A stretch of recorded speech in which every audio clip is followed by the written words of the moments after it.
Hi, my name is Mark Profit, and I'm the author of Predictive Innovation. And yesterday, I helped a young mother triple the income for her doggy daycare business and avoid a $675,000 risky investment. So, she's a mother in her 20s who's been running a successful doggy daycare business that she bought 2 years ago for about $20,000. She leases a building that's an excellent location, but the building needs a lot of repairs. So she was interested in buying another business, which she was offered, but it was going to cost $675,000. Now, this other place has got an excellent building, lots of land, so lots of potential to grow. However, it was 45 minutes away from where her current business is. And she would need a partner or some sort of investor to get the $100,000 necessary for the down payment to borrow the $675,000, that is, to buy this. And now, about half of that was for the land and the building, and the other half is for the business. And that business was going to have about $100,000 a year income, which is about 25% gross margin. All right, so those are the numbers if you're curious about that. But so it was feasible to actually borrow the money if she could get the $100,000 down payment, and it would pay for itself and it'd be profitable. But what I did is I looked at all of her resources, which were she had a very large backyard that the dogs would play in during the day, or normally when the weather was good, which she's in a very temperate area, so rain is the only bad weather. But if it rained, the dogs get muddy and she'd have to clean them, so she would bring them inside. And she currently had about 30 dogs that she was doing daycare for, which is as many as she could keep inside. So she really needed more inside space.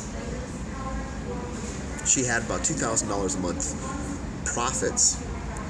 And again, great location where she was at, but the building was in really bad shape, and she was leasing the building, so she didn't really want to do any work on the building because it wasn't going to be hers, and she also didn't really want to buy the building, which was an option because the building needs a lot of work.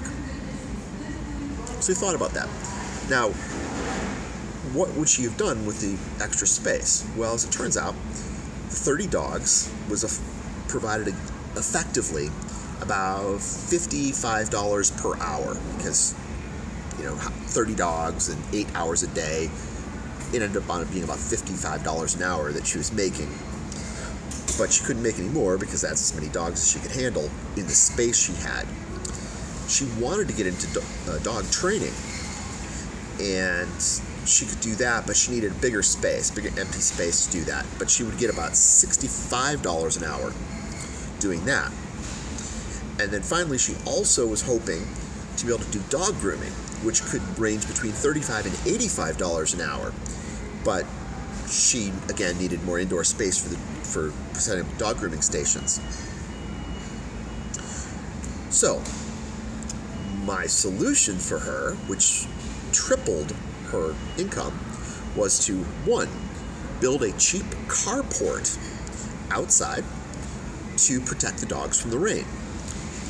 So now all of the outside, where she was preferred to keep the dogs anyways, was useful for keeping the dogs all the time.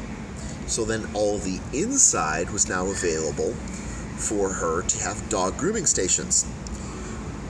And then I suggested that she set up some dog grooming stations, hire one person, and they could hire this person on kind of a consultant type basis to do the dog grooming, and then rent out the rest of the dog grooming area, set up webcams in the area which one would allow the owners of the dogs to watch their dogs, but she could also then go find another space, which didn't have to be as presentable to customers, where she could do the dog training and remotely watch her whole business herself, so she could look over that.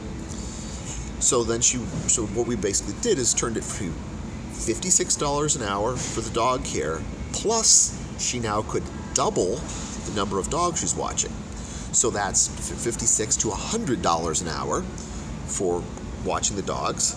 She could do the dog training at $65 an hour, and she could have at least one groomer, possibly more, for $35 to $85 an hour. If she did two groomers and she charged them rent, she would get the triple on the money. So for the cost of this carport, which was going to be less than $1,000, she could triple her income, bringing it up to over $60,000, which was in far better return on investment than what she would have gotten with the $675,000 investment.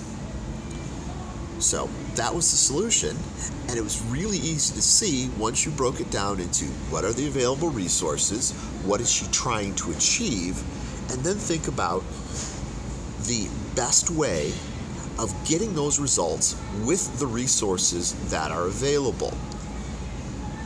And this is exactly what predictive innovation does. And it only took me about an hour, actually a little longer than that because I chatted with her for quite a bit. But she's able to execute on this in 1 month. So instead of going searching for money, which is what she asked me to do, to try to figure out how to get $100,000 so that she could then borrow $750,000 and be in debt for 20 years, I showed her how to use the cash she already had, all of the resources she already had, to triple her income in 1 month and pay for it all within that first month.